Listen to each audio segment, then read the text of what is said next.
Hola, soy Sofía.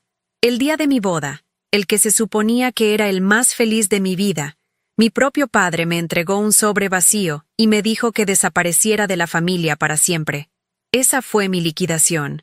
Años de dedicación, de construir su imperio con la herencia de mi madre, borrados en un instante con un gesto de crueldad inimaginable. Fue en ese momento que entendí que para él, yo nunca había sido una hija, sino una herramienta con fecha de vencimiento. ¿Alguna vez te has sentido completamente invisible para las personas que más deberían valorarte? Antes de contarte lo que hice justo después de que me entregara ese sobre vacío, y cómo su arrogancia se convirtió en mi mayor ventaja, déjame un comentario diciéndome desde dónde me estás viendo y suscríbete al canal. Créeme, no querrás perderte lo que sucede cuando un padre subestima el poder silencioso de la hija que él mismo desechó. Todo a mi alrededor era un espejismo de felicidad. Estábamos en un salón elegantísimo de Miami, con arreglos de orquídeas blancas que caían en cascada desde el techo y una luz dorada que bañaba a los invitados. Mi vestido se sentía como una nube, y a mi lado, mi esposo Daniel me sostenía la mano. Su mirada era el único refugio real en medio de tanta falsedad. Él sabía, siempre supo, cómo funcionaban las cosas en mi familia.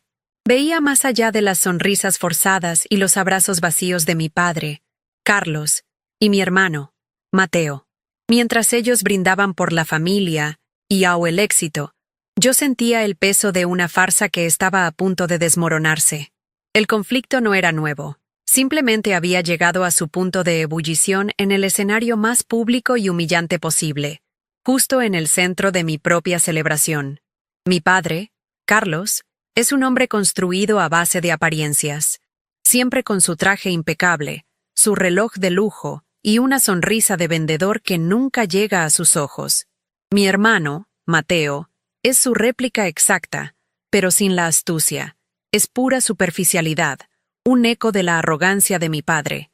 Juntos, eran la cara visible de González Realty, la exitosa empresa de bienes raíces que yo, desde la sombra, había hecho crecer. Me trataban como a una empleada eficiente, la chica de los números que se divertía con las hojas de cálculo. En cada reunión familiar, en cada cena de negocios, mis logros eran minimizados con frases condescendientes como «Sofía se encarga de los detalles aburridos». Ellos disfrutaban de los yates, los viajes y los aplausos, mientras yo trabajaba hasta la madrugada asegurándome de que su castillo de naipes no se viniera abajo. Mi rol oficial era estratega financiera, pero en la práctica, yo era el motor y el cerebro de todo. Recuerdo una vez que una inversión importante en South Beach estuvo a punto de colapsar por una mala negociación de Mateo. Mientras él estaba de fiesta en un yate, yo pasé 48 horas sin dormir, reestructurando la deuda, hablando con los inversores y salvando el proyecto. Cuando todo se solucionó, mi padre dio una conferencia de prensa atribuyéndole el éxito a la visión de futuro de Mateo. Nadie mencionó mi nombre. Fue en ese entonces que mi padre, para simplificar los trámites, insistió en que yo tuviera autorización de firma en la cuenta principal de la empresa. Es solo una formalidad, para que puedas pagar las facturas sin molestarme, dijo. Fue un error nacido de su propia soberbia, el creer que yo nunca usaría ese poder para algo más que seguir sus órdenes. La ironía más dolorosa es que la empresa se fundó con el dinero que mi madre me dejó. Su herencia fue la semilla de todo lo que ellos presumen hoy. Ella murió cuando yo era muy joven, y su último deseo fue que yo tuviera seguridad financiera. Con una parte de ese dinero, y siguiendo mi propio instinto, compré hace años un apartamento en Brickell, una propiedad espectacular con vistas a la bahía. Legalmente, el apartamento siempre ha sido mío, a mi nombre, un hecho documentado en una escritura que guardaba como mi único tesoro real. Sin embargo, mi padre siempre se refirió a él como la joya de la corona de la empresa, ignorando deliberadamente que me pertenecía. Para él, todo lo mío era, por extensión, suyo. Ese apartamento se convirtió en el símbolo silencioso de todo lo que me habían arrebatado. De repente, la música de la boda pareció desvanecerse. Vi a mi padre caminar hacia mí con una determinación que me heló la sangre. No tenía la mirada de un padre orgulloso, sino la de un ejecutivo a punto de cerrar un trato desfavorable. Ignoró a Daniel por completo, miró su costoso reloj suizo como si mi boda fuera una cita más en su apretada agenda, y me hizo un gesto para que lo siguiera a un rincón apartado del salón. El contraste era brutal. A pocos metros, nuestros amigos y familiares reían y bailaban, celebrando una unión que mi propio padre estaba a punto de profanar. Sentí una bola de hielo formarse en mi estómago. Sabía que lo que viniera a continuación no sería una felicitación, era el final de algo, y la frialdad en sus ojos me confirmó que yo estaba a punto de ser descartada.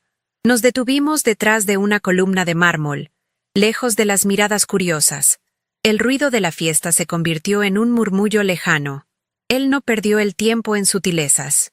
«Sofía», dijo, y su voz era tan plana y carente de emoción que podría haber estado dictando un correo electrónico. «He sido muy generoso contigo todos estos años. Te di un lugar en la empresa, un propósito. Te permití jugar con los números y sentirte importante. Cada palabra era una pequeña daga, diseñada para recordarme mi supuesto lugar, el de una niña a la que se le había concedido un favor. No había ni una pizca de afecto, ni un rastro del hombre que se suponía debía haberme cuidado tras la muerte de mi madre. Solo había un jefe despidiendo a una empleada que ya no le resultaba útil. Entonces sacó de su bolsillo un sobre blanco, liso y de aspecto oficial. Por un segundo absurdo, una parte de mí pensó que podría ser un regalo, una sorpresa final. ¡Qué ingenua! Me lo tendió, y mis dedos temblaron ligeramente al tomarlo. Era liviano, demasiado liviano. Sus ojos se clavaron en los míos, fríos como el acero. «Ahora estás casada», sentenció, con una calma glacial que me aterrorizó más que cualquier grito. «Daniel puede hacerse cargo de ti, así que desaparece de esta familia para siempre. Esta es tu liquidación». Abrí el sobre allí mismo, con el corazón martillándome en los oídos. Estaba completamente vacío. No había nada. El vacío en mis manos era el reflejo perfecto del valor que yo tenía para él. 0. La humillación fue tan intensa que me dejó sin aire. Un golpe físico que me sacudió hasta el alma. En lugar de derrumbarme, algo dentro de mí hizo clic. Años de resentimiento, de humillaciones silenciosas y de anhelo por su aprobación se evaporaron, reemplazados por una claridad fría y afilada como un diamante. Levanté la vista del sobre vacío y lo miré directamente a los ojos. No derramé ni una lágrima. Esbocé una pequeña y cortés sonrisa, la misma que usaba en las reuniones de negocios cuando cerraba un trato millonario para él. Asentí lentamente. «Entendido». Fue todo lo que dije. Me di la vuelta sin esperar su respuesta y caminé de regreso hacia la luz y la música, hacia mi esposo. Daniel me vio venir y su sonrisa se desvaneció, notando el cambio en mi mirada. Tomó mi mano y la apretó con fuerza. Una pregunta silenciosa y una promesa de apoyo incondicional en un solo gesto. En ese momento, el plan ya estaba formándose en mi mente. Mi padre había declarado el fin del juego, pero no sabía que las piezas más importantes del tablero siempre habían estado en mi poder. Cuando llegué de nuevo junto a Daniel, él no necesitó preguntar qué había pasado. Vio la devastación en mi rostro, pero también notó algo más, una nueva dureza en mi mirada que no estaba allí minutos antes. El dolor no se había ido, pero ahora tenía un propósito. Se había transformado de una herida abierta en un arma afilada. Él simplemente tomó mi mano, entrelazó sus dedos con los míos y me guió de vuelta al centro de la pista de baile, justo a tiempo para nuestro primer vals como marido y mujer. Mientras girábamos lentamente al son de una melodía romántica, con los ojos de todos puestos en nosotros, le susurré al oído: «Se acabó, Daniel. Todo se acabó». Él me apretó más fuerte contra sí y respondió en voz baja: «Solo para mí». «No, mi amor, todo acaba de empezar». En ese momento, bajo las luces brillantes y rodeada de sonrisas falsas, sentí que la boda no era el final de mi vida anterior, sino el campo de batalla donde se libraría mi independencia. El resto de la recepción fue un ejercicio de autocontrol sobrehumano. Bailé con los tíos que me preguntaban por la luna de miel.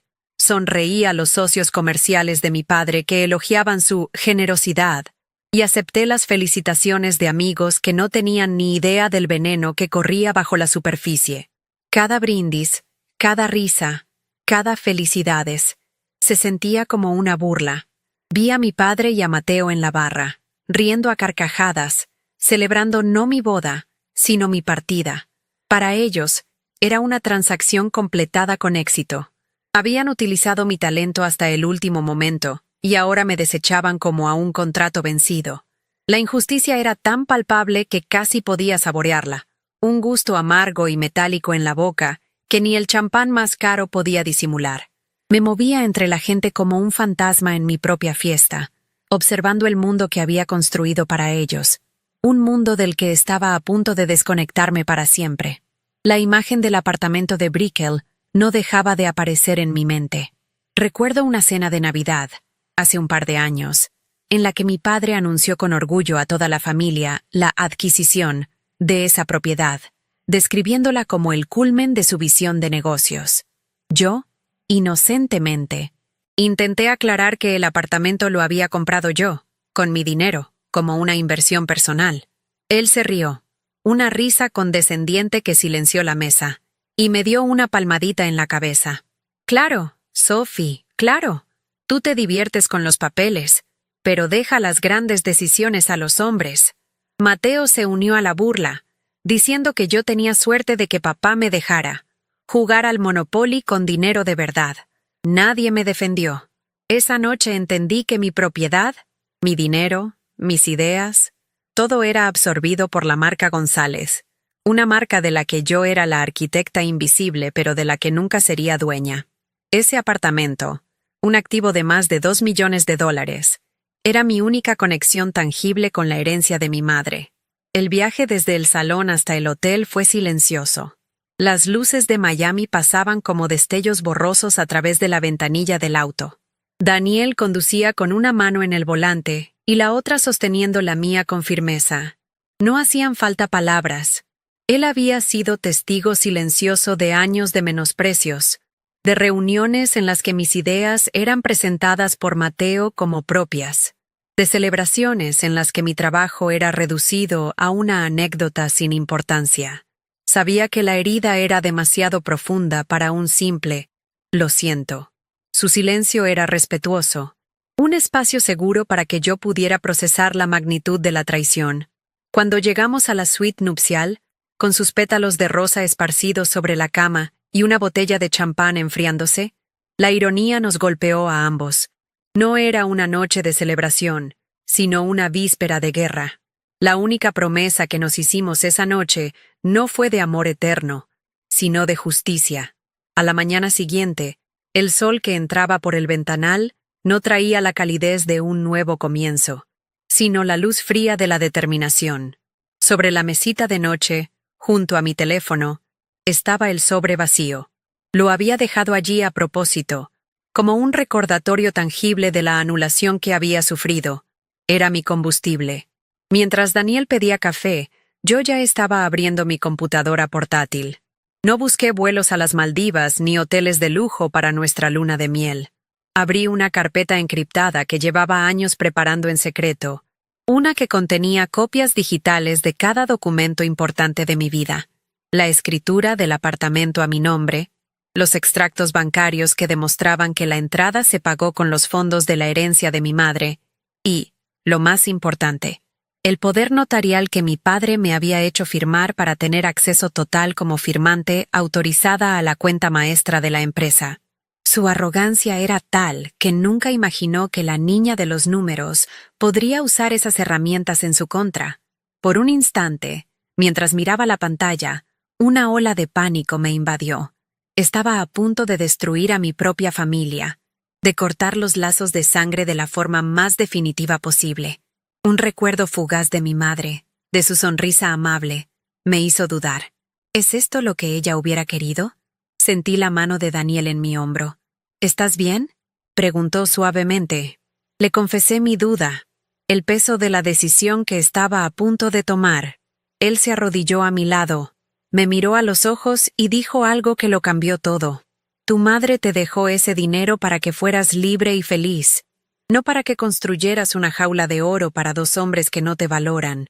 La familia no es solo sangre, Sofía. Es respeto, es amor. Lo que ellos te dieron ayer no fue familia. Sus palabras fueron el ancla que necesitaba. La duda se disipó, reemplazada por una convicción inquebrantable. Mi lealtad ya no les pertenecía a ellos, sino a la memoria de mi madre y a mi propio futuro. El plan era sencillo, elegante y completamente legal. Constaba de 2 pasos. El primero, vender el apartamento de Brickell. Ya tenía un comprador interesado, un inversor extranjero con el que había negociado discretamente hacía meses, anticipando que un día necesitaría una salida rápida. El contrato estaba listo. Solo necesitaba mi firma. El segundo paso era más audaz. Usar mi autorización de firma para congelar la cuenta principal de González Realty. No iba a robar un solo centavo. Simplemente iba a solicitar una auditoría completa y exhaustiva de los últimos 10 años, un proceso que, sabía por mi experiencia, paralizaría todas las operaciones, pagos y transacciones durante semanas, si no meses. Sería como cortar el suministro de oxígeno a su imperio de apariencias. No estaba buscando venganza, sino restitución. Quería lo que era mío por derecho, tanto legal como moralmente.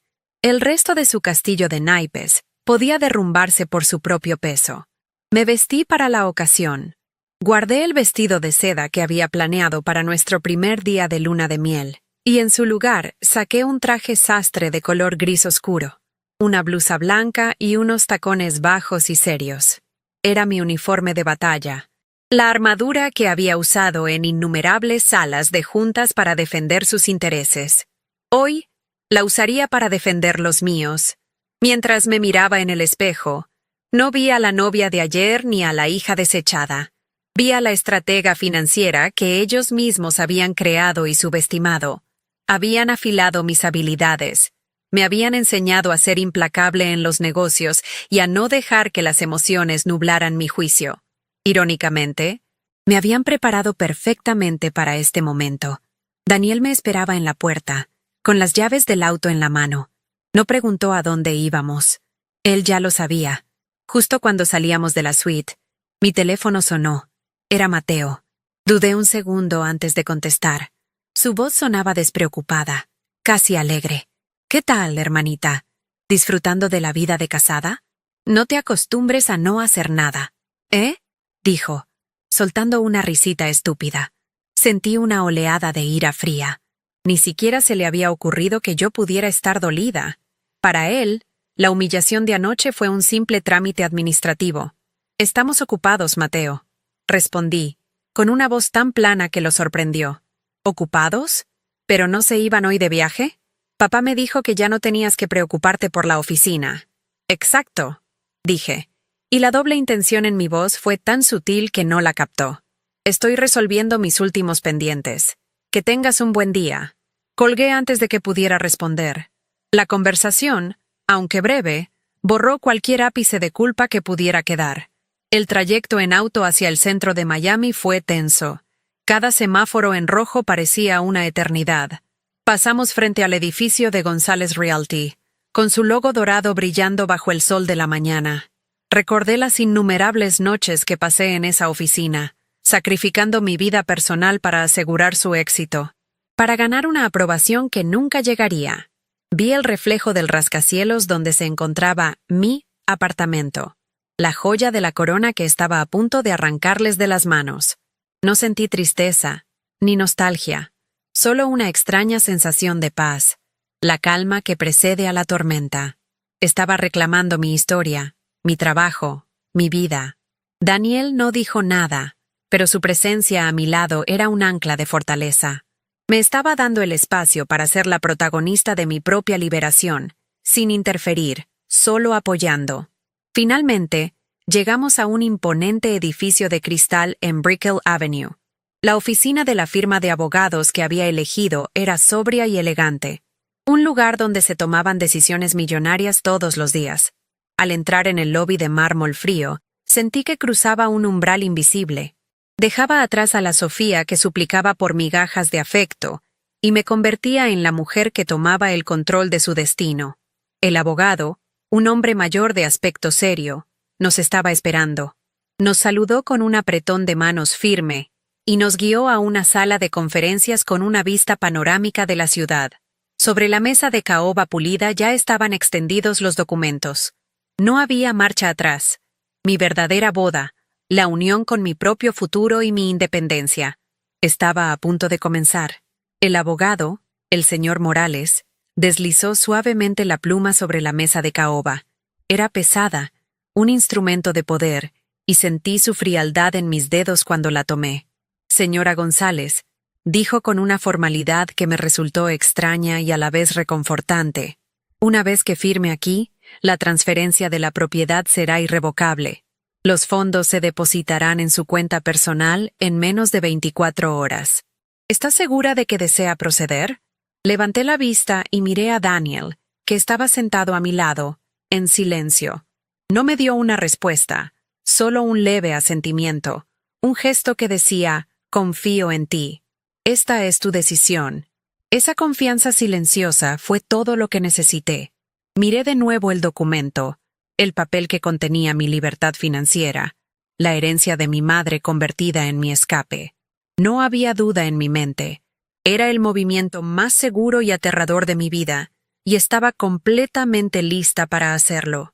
Con un trazo firme y deliberado, firmé mi nombre, Sofía González.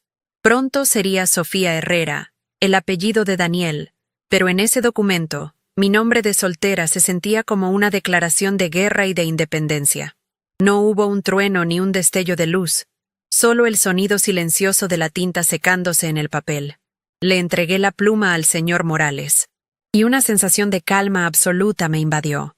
Era como si un peso que había cargado sobre mis hombros durante más de una década finalmente se hubiera desvanecido. Había recuperado la única posesión tangible que me conectaba con mi madre, el único activo que mi padre no había logrado absorber por completo en su imperio. Daniel puso su mano sobre la mía. Su calor era un ancla en la realidad. El primer paso estaba dado. La joya de la corona ya no era de ellos. Legalmente, nunca lo había sido, pero ahora, en la práctica, estaba fuera de su alcance para siempre. «Excelente», dijo el señor Morales, organizando los papeles con una eficiencia metódica. Ahora, sobre el segundo asunto, la solicitud de auditoría y congelamiento de la cuenta principal de González Realty.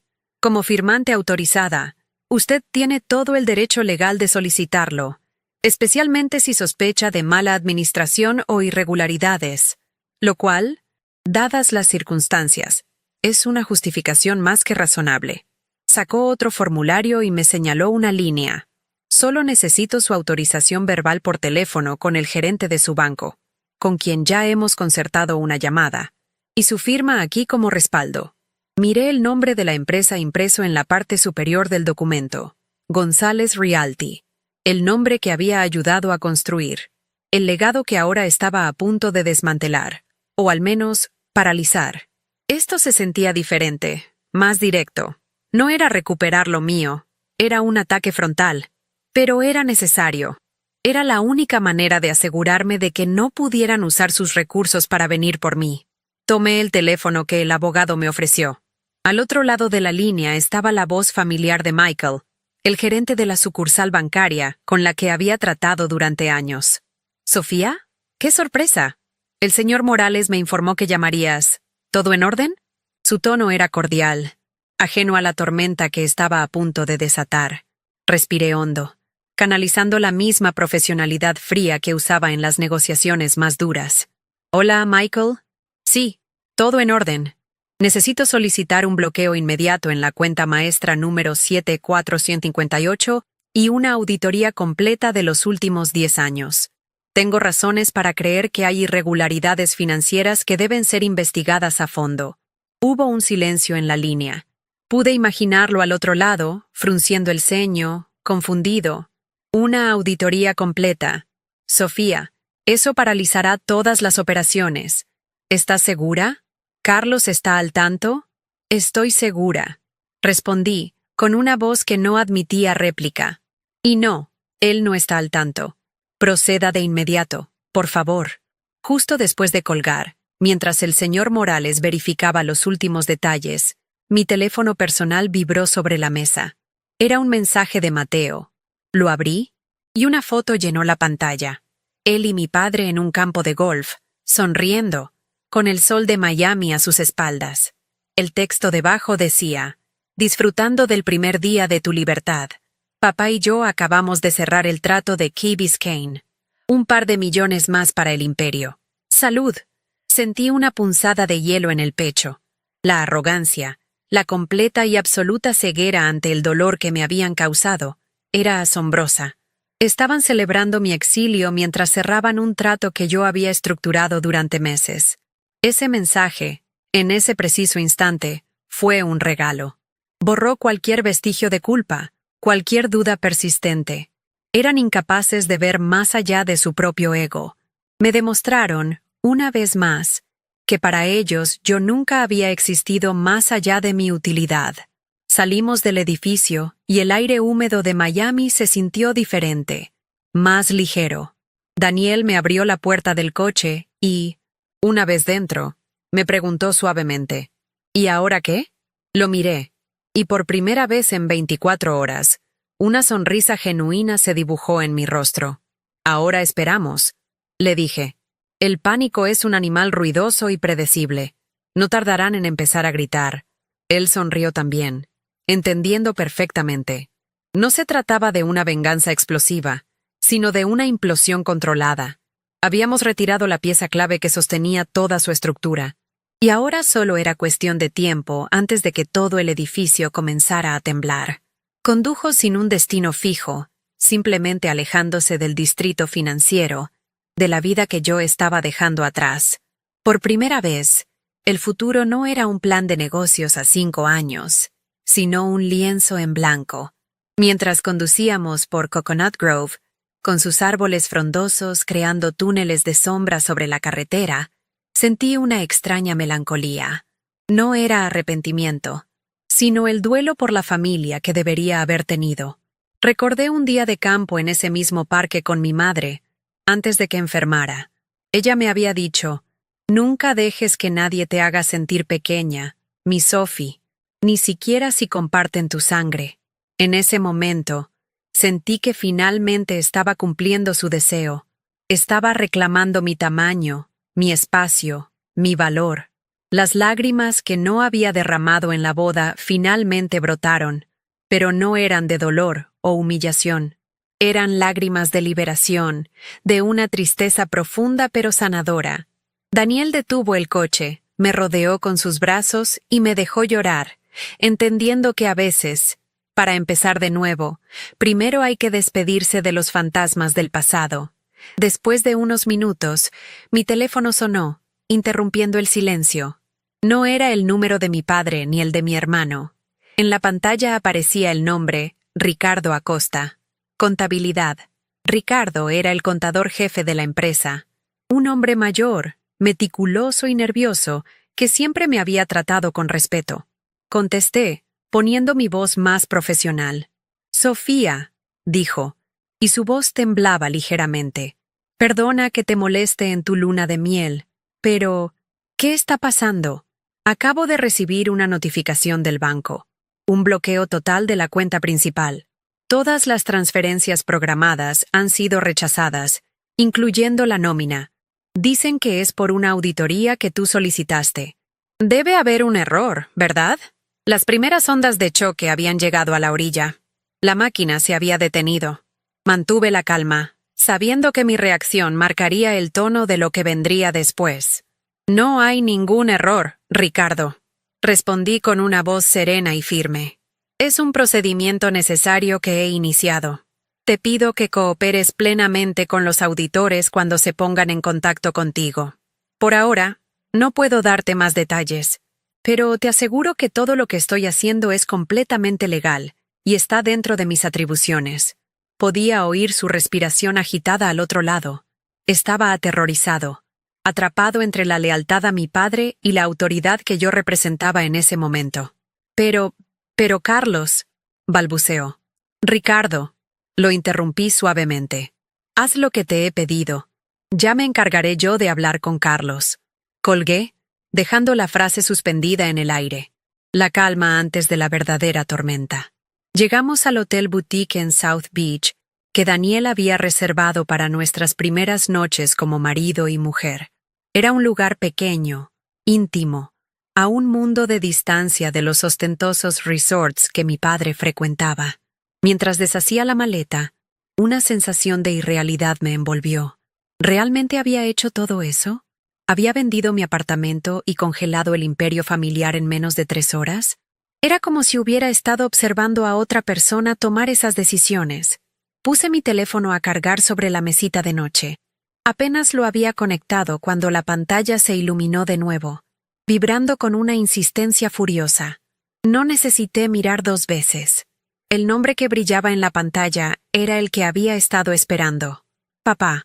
El animal ruidoso había despertado y estaba a punto de rugir. Miré a Daniel.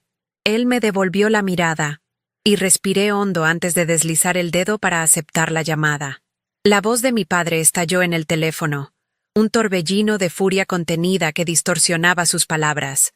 No hubo un «hola» ni una pregunta, solo una acusación cruda y directa. «¿Qué demonios has hecho, Sofía?» Su tono no era el de un padre preocupado, sino el de un magnate que descubre una insurrección en sus filas. Pude imaginarlo perfectamente, de pie en medio de su lujosa oficina, con el rostro enrojecido y el teléfono apretado con tanta fuerza que sus nudillos estarían blancos. Detrás de su rabia, sin embargo, percibí una nota de pánico, una fisura en su armadura de arrogancia. Era la primera vez en mi vida que lo oía sonar genuinamente desconcertado. Mantuve el teléfono a unos centímetros de mi oído, dejando que su ira inicial se disipara en el aire tranquilo de la habitación del hotel, y respondí con una calma que lo desarmó por completo. Hice exactamente lo que me pediste. Hubo un breve silencio al otro lado, un instante en el que su cerebro intentó procesar la incongruencia de mi respuesta. ¿De qué estás hablando?, espetó, su voz bajando a un gruñido amenazante. He recibido una llamada del banco. Has congelado todo. La nómina, los pagos a los contratistas, todo. ¿Es esto una especie de broma infantil? ¿Una rabieta porque no te gustó tu regalo de bodas? La condescendencia había vuelto. Su mecanismo de defensa por defecto. Era incapaz de concebir que yo pudiera tener un plan, una estrategia. Para él, yo seguía siendo la niña que jugaba con los números. No es ninguna broma, le contesté, mi voz tan estable como el pulso de un cirujano. Es una auditoría, un procedimiento estándar cuando existen dudas sobre la gestión financiera. Y como firmante autorizada, tengo todo el derecho de solicitarla. Tú mismo insististe en darme esa autoridad, ¿recuerdas? Para simplificar los trámites, pude oír su respiración entrecortada, el sonido de un hombre que se da cuenta de que ha caído en su propia trampa. Te voy a demandar hasta dejarte sin nada, siseó, recurriendo a su táctica favorita, la intimidación. Destruiré a tu esposo y su pequeña empresa de arquitectura. Te arrepentirás de haber nacido, Sofía. Te lo juro por tu madre. Usar la memoria de mi madre fue un golpe bajo, incluso para él. Pero ya no tenía poder sobre mí. Su veneno ya no podía encontrar una herida donde anidar. Dejé que su amenaza flotara en el aire por un momento, antes de responder con la frase que había estado ensayando en mi mente desde que me entregó aquel sobre vacío. La frase que era, a la vez, mi renuncia y mi declaración de victoria. Dijiste que desapareciera. Dije, con una claridad cristalina y sin un ápice de emoción. Así que estoy tomando mis cosas y estoy desapareciendo. Eso incluye la herencia de mi madre.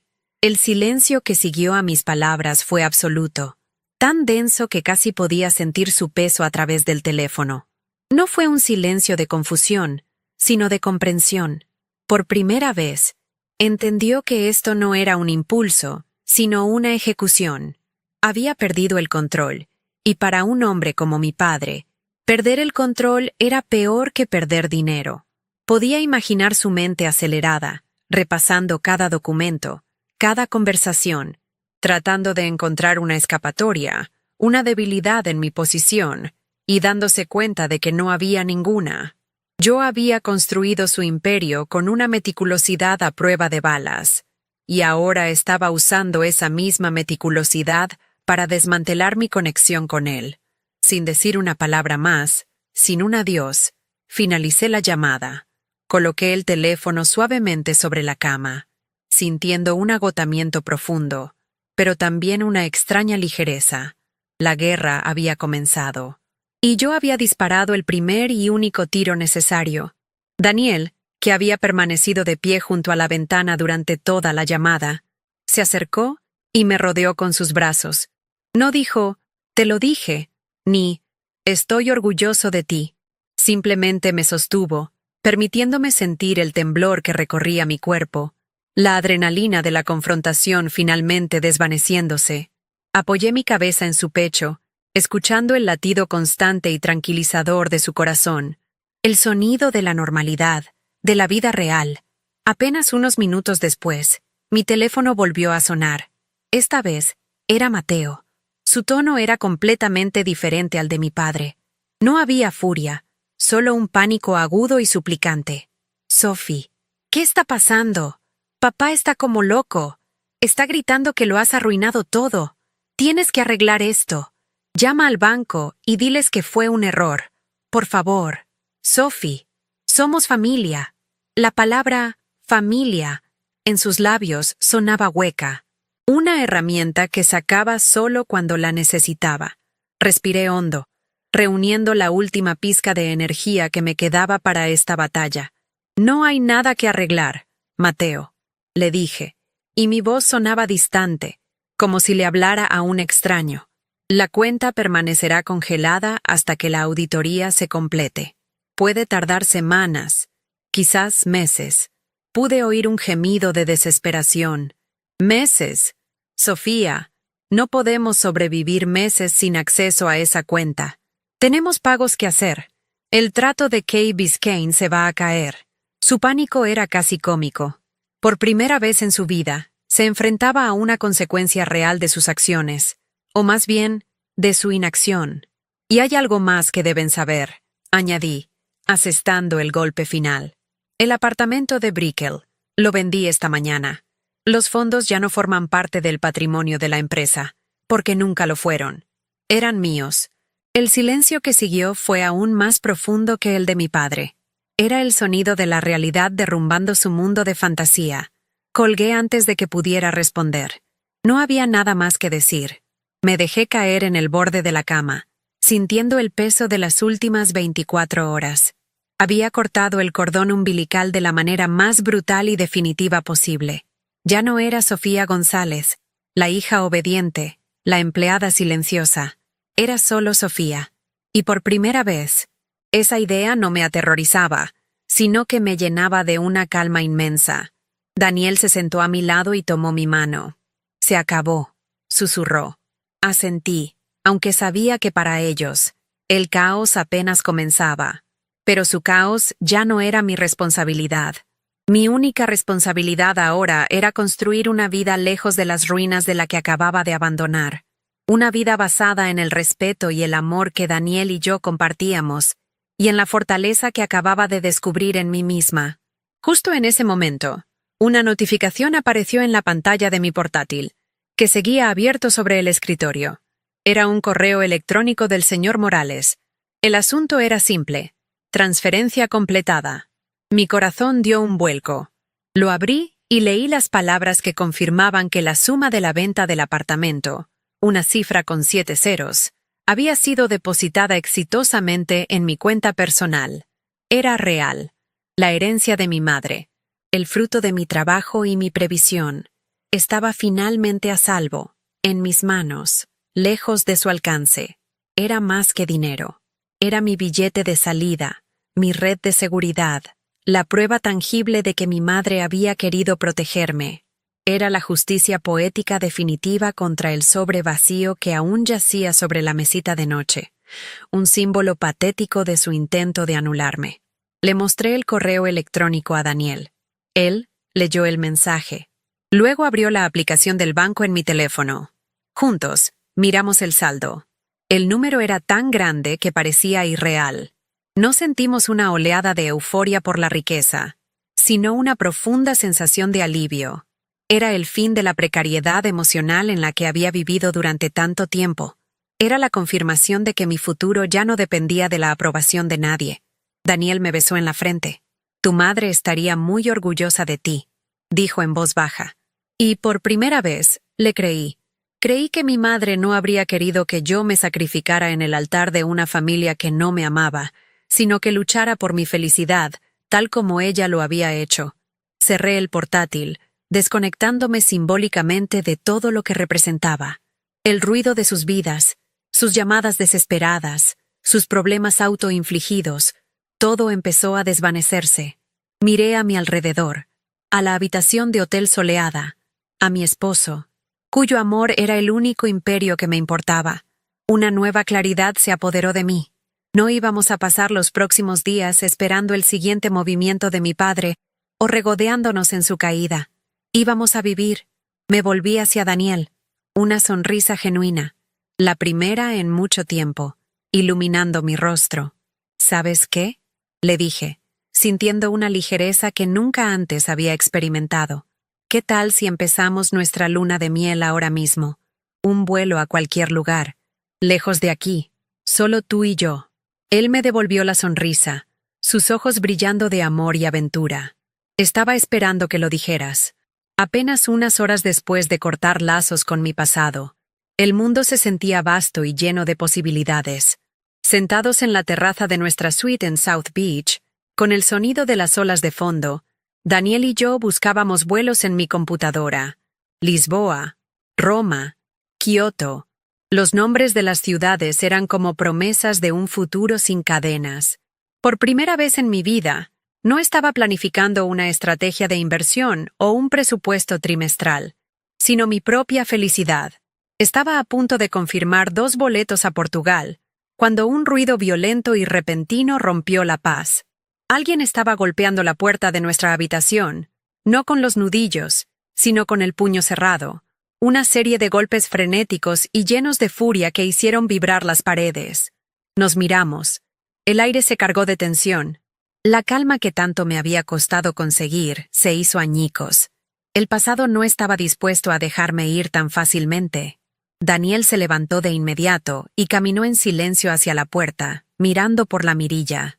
Su cuerpo se tensó y se volvió hacia mí, con una expresión de advertencia en su rostro. No necesitaba decir sus nombres, yo ya lo sabía. Eran ellos, mi padre y mi hermano, cazándome como si fuera una fugitiva, incapaces de aceptar que el juego había terminado. Mi primer instinto fue el miedo, un eco de la niña que siempre había sido, la que se encogía ante la ira de su padre. Pero entonces, la imagen del sobre vacío brilló en mi mente, un talismán contra la duda. Me levanté, alicé mi vestido y caminé hacia la puerta. «Déjalos entrar, Daniel», dije con una calma que me sorprendió a mí misma. «Es hora de terminar esto, cara a cara». Él asintió, su mandíbula apretada, y se hizo a un lado, convirtiéndose en mi guardián silencioso mientras yo me preparaba para la última batalla. Abrí la puerta y la escena fue casi una caricatura de su desesperación. Mi padre, Carlos, estaba allí, con su traje de diseñador arrugado y el rostro congestionado por la rabia. Su perfecta fachada de hombre de negocios exitoso se había desmoronado, revelando al déspota que siempre había sido en privado. Detrás de él, Mateo parecía un niño perdido, pálido y con los ojos desorbitados por el pánico. Carlos intentó entrar a la fuerza, pero Daniel, sin decir una palabra, se interpuso en su camino, un muro de calma y firmeza. El contraste entre ellos era demoledor. Mi padre, acostumbrado a que el mundo se doblegara ante él, se encontró bloqueado por un hombre que no le debía nada y no le temía. El poder había cambiado de manos de una forma tan visible que el aire crepitaba con la nueva dinámica. Yo me quedé en el umbral, sin retroceder un centímetro, esperando que hiciera su movimiento. ¿Cómo te atreves?, gritó mi padre, su voz resonando en el pasillo del hotel. Ese apartamento era un activo de la empresa. El dinero de esa venta nos pertenece. Has cometido un robo, Sofía, y te juro que pasarás el resto de tu vida pagándolo. Su acusación era tan predecible, tan arraigada en su propia versión de la realidad, donde todo lo que yo poseía era simplemente una extensión de su voluntad. Mateo, detrás de él, repetía como un eco: «Nos has arruinado, Sofía, arruinado».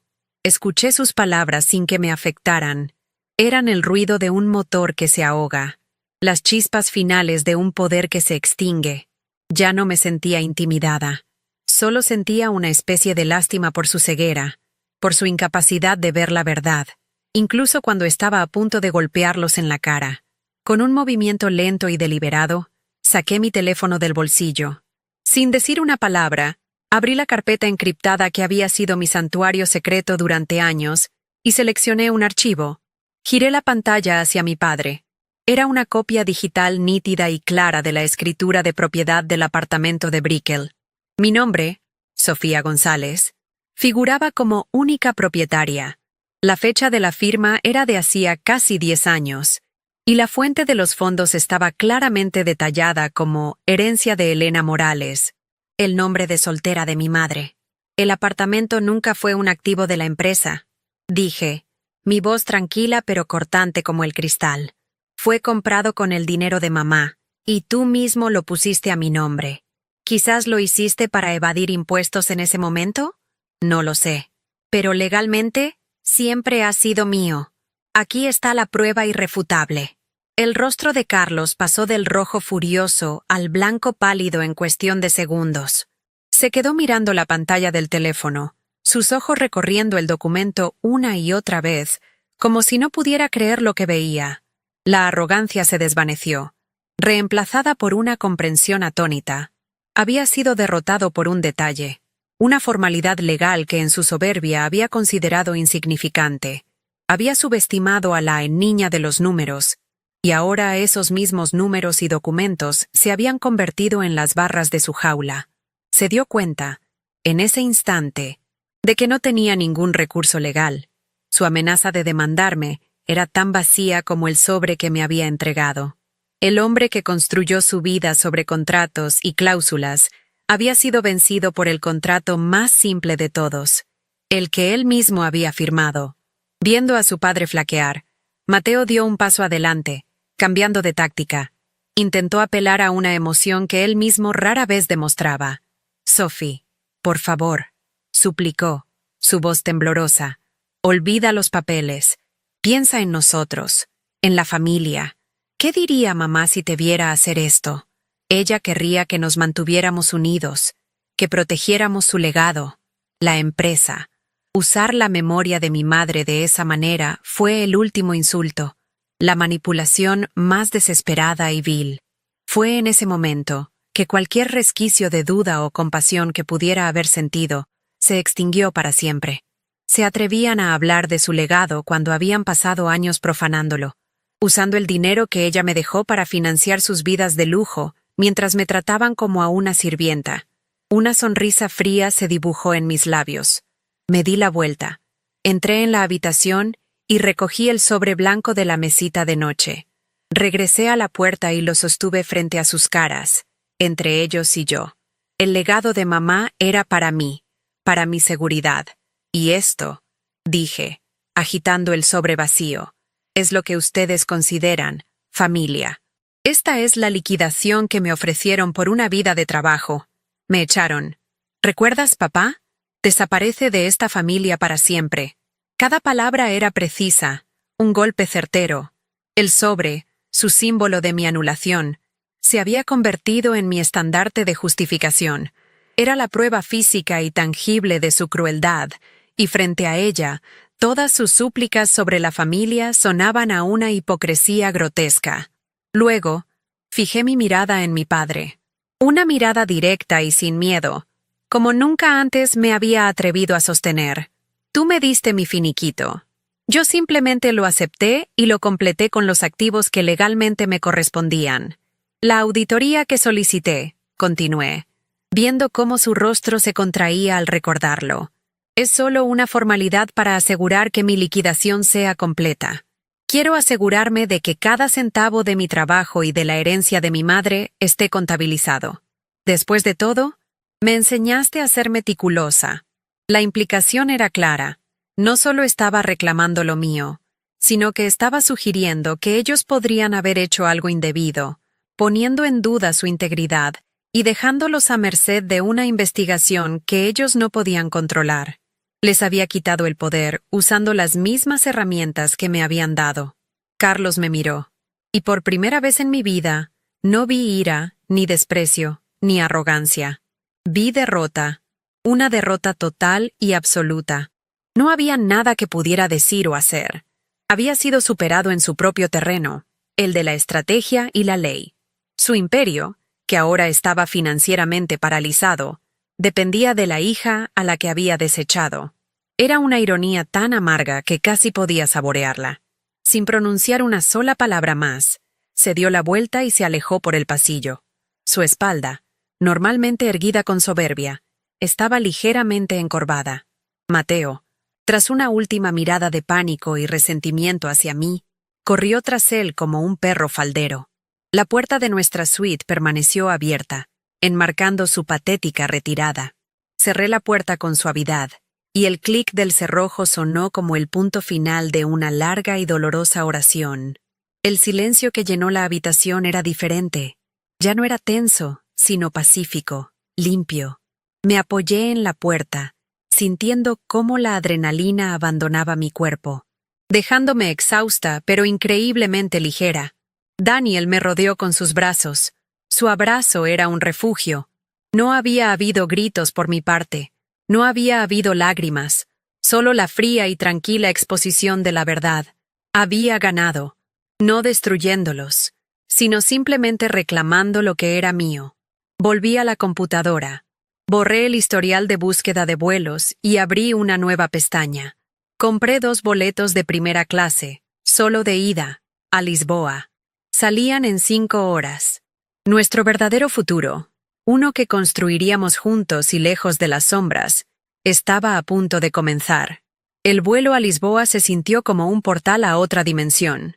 Mientras el avión ascendía sobre el Atlántico, dejando atrás las luces parpadeantes de Miami, sentí que me desprendía de una piel que ya no me pertenecía.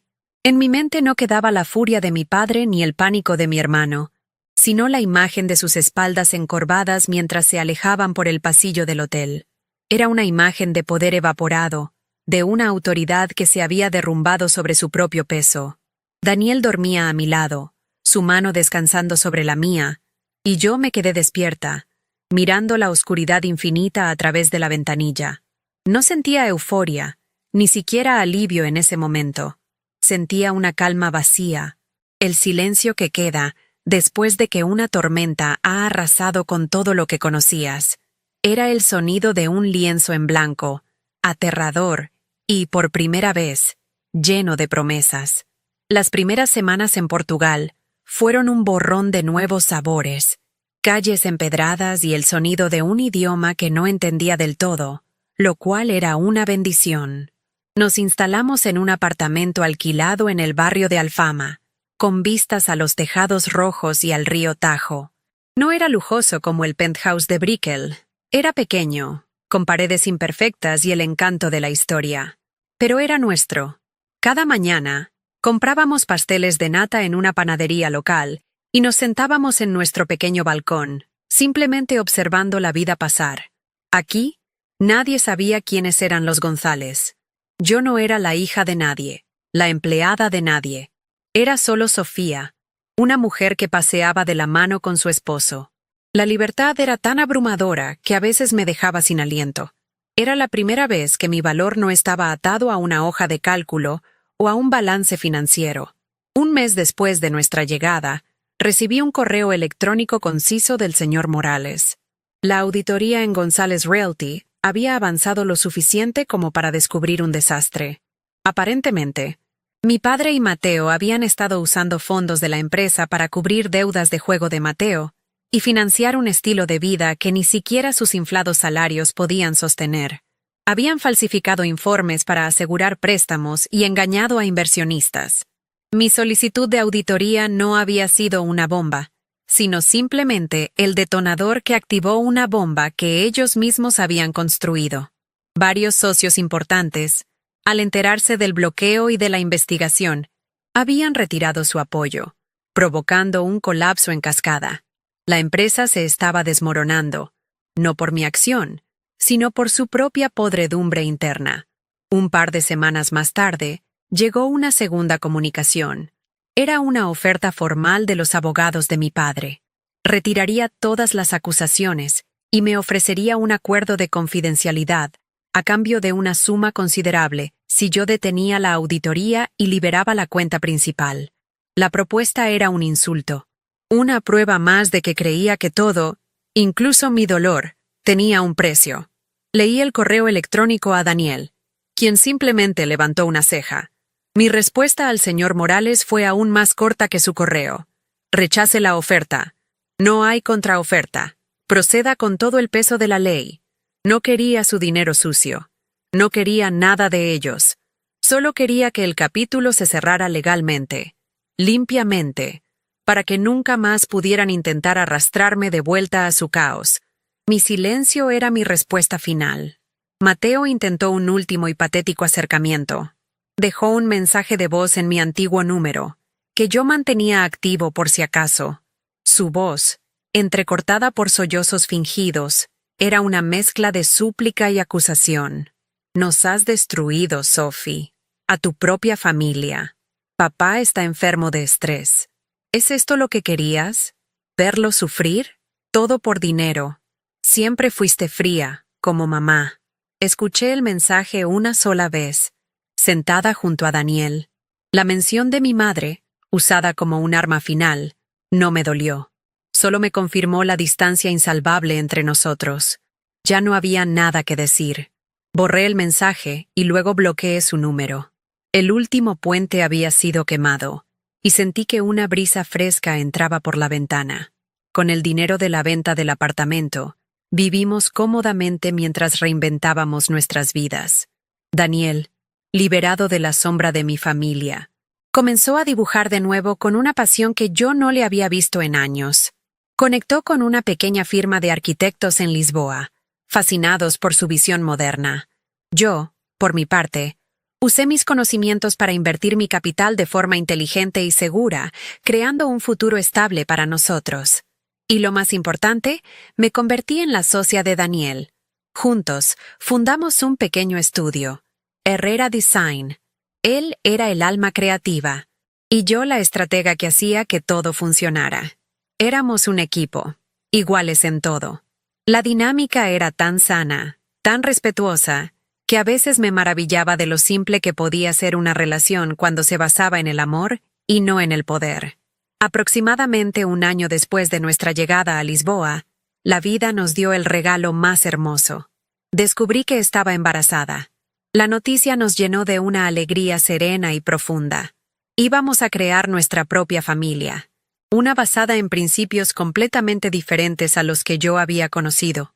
El lujo ya no eran los yates ni los relojes suizos que mi padre tanto presumía. El lujo era caminar por la orilla del río al atardecer, sentir las pataditas de nuestro bebé, cocinar juntos en nuestra pequeña cocina mientras sonaba la música. Había cambiado un imperio de apariencias por un reino de afecto verdadero, y el intercambio había sido la mejor decisión de inversión de toda mi vida. La riqueza que mi madre me había dejado finalmente estaba cumpliendo su verdadero propósito: darme felicidad, no solo seguridad. Hace un mes, llegó una última pieza de correspondencia de Miami, reenviada por el señor Morales. Era una notificación legal, fría e impersonal. Anunciaba la disolución final y la bancarrota de González Realty. La carta detallaba que los activos restantes, incluida la casa donde crecí, habían sido liquidados para pagar a los acreedores. No sentí nada, ni alegría, ni tristeza, ni venganza. Era como leer sobre el destino de extraños en un periódico viejo. Le mostré el papel a Daniel. Él asintió en silencio, y luego lo archivé en una caja con otros documentos importantes. Era historia. El imperio se había convertido en cenizas, y yo ya estaba a miles de kilómetros de distancia, construyendo algo nuevo y real sobre tierra fértil. Ahora, mientras escribo esto, estoy sentada en el balcón de nuestro apartamento. El sol de la tarde baña la ciudad en una luz dorada, y siento a mi hijo moverse dentro de mí. Daniel está dentro, preparando la cena. A veces, el recuerdo del sobre vacío vuelve a mí, no como una herida, sino como una brújula. Me recuerda lo lejos que he llegado y la fuerza que no sabía que poseía. Mi padre quería que desapareciera, y cumplí su deseo. Desaparecí de su vida, de su control, de su toxicidad. Pero en el proceso, en lugar de desvanecerme, me encontré a mí misma. Ya no soy invisible. Soy Sofía Herrera. Y mi historia, la verdadera, apenas acaba de comenzar. Mirando hacia atrás, entiendo que la lección más grande que aprendí no tiene que ver con el dinero, ni con los bienes raíces, ni siquiera con la justicia legal. La lección fundamental es sobre el valor. Durante años, permití que mi valor fuera definido por otros, por dos hombres que me veían como una herramienta útil, una cifra en un balance. Acepté el valor que ellos me asignaron, el de un sobre vacío, y lo que descubrí en el momento en que decidí actuar no fue un plan de venganza, sino el simple y revolucionario acto de reclamar mi propio precio, un valor que no estaba en venta, que no era negociable y que me pertenecía desde el día en que nací. Para cualquiera que se sienta invisible en su propia vida, la pregunta no es cómo hacer que los demás te vean, sino cómo empiezas a verte a ti mismo con claridad. La frase de mi padre, "desaparece de esta familia para siempre", fue pensada como una maldición, una sentencia de anulación, pero se convirtió, irónicamente, en mi liberación.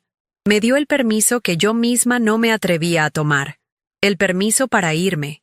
Y cuando dije, tomo mis cosas y desaparezco, no me refería solo al dinero o a la propiedad. Me refería a llevarme mi tiempo, mi talento, mi energía, mi paz mental y la herencia emocional de mi madre. ¿Desaparecí? Sí, pero no me desvanecí.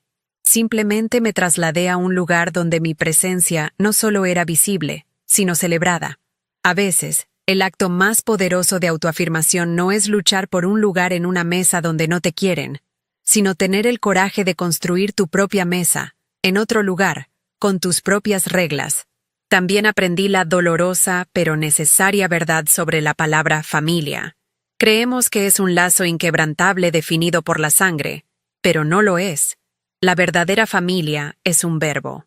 Es cuidar, es respetar, es apoyar, es validar. Es el refugio que encuentras en los brazos de alguien que te ve en tu peor momento y decide quedarse. Mi padre y mi hermano compartían mi ADN, pero Daniel, mi esposo, es mi familia. Mi hijo, que crece dentro de mí, es mi familia. La familia no es algo que heredas sin más. Es algo que eliges y construyes cada día con actos de amor y lealtad. Si el lugar que llamas hogar te hace sentir pequeño y sin voz, quizás no sea tu hogar, sino simplemente la casa donde creciste. La fuerza, descubrí, rara vez se parece a lo que vemos en las películas. No siempre es un grito de guerra o una confrontación explosiva. A veces, la fuerza es el silencio. Es la calma con la que firmas un documento que cambia tu vida. Es la voz firme y sin temblores con la que estableces un límite por teléfono. Es la capacidad de escuchar amenazas e insultos y dejar que se rompan contra la muralla de tu autoestima, sin dejar que te penetren. Me prepararon para ser una estratega en los negocios, pero la estrategia más importante que ejecuté fue la de mi propia vida. Usé la inteligencia que ellos mismos cultivaron y subestimaron para asegurar mi libertad. Tu mayor poder a menudo reside en las mismas habilidades que otros dan por sentadas. El sobre vacío que mi padre me entregó ya no es un símbolo de humillación para mí. Ahora lo veo como lo que realmente era: una oportunidad, un espacio en blanco. Su intento de decirme, no eres nada, Se convirtió en mi oportunidad de convertirme en todo lo que yo quisiera ser, libre de sus expectativas y de su control. La vida, a veces, nos entrega sobres vacíos, despidos inesperados, traiciones, finales abruptos, y nuestro instinto es verlos como una pérdida, como un insulto. Pero, ¿y si los viéramos como una invitación? Una invitación a escribir una nueva historia, a llenar ese vacío no con el pasado, sino con un futuro de nuestra propia creación. El final de una historia impuesta es siempre el comienzo de la historia que eliges. Así que, si mi historia resuena contigo, si alguna vez te has sentido como un fantasma en tu propia vida, quiero que sepas esto. Tu valor no está sujeto a la aprobación de nadie. No necesitas ser validado en una reunión familiar, ni reconocido en un brindis, ni recompensado con un cheque. Existe, independientemente de si los demás eligen verlo o no. Tu trabajo, tu amor, tu resiliencia, esas son tus escrituras de propiedad. Son los activos que nadie puede quitarte. Encuentra esa verdad dentro de ti. Aférrate a ella, y no permitas que nadie, sin importar quién sea, te entregue un sobre vacío y te convenza de que eso es todo lo que mereces. Tú vales el mundo entero, y ya es hora de que empieces a reclamarlo. Si has llegado hasta aquí, es porque probablemente entiendes lo que significa luchar por tu propio lugar en el mundo.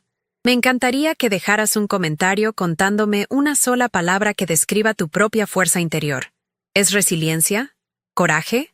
¿Paciencia? Leer sus historias me da fuerza a mí también.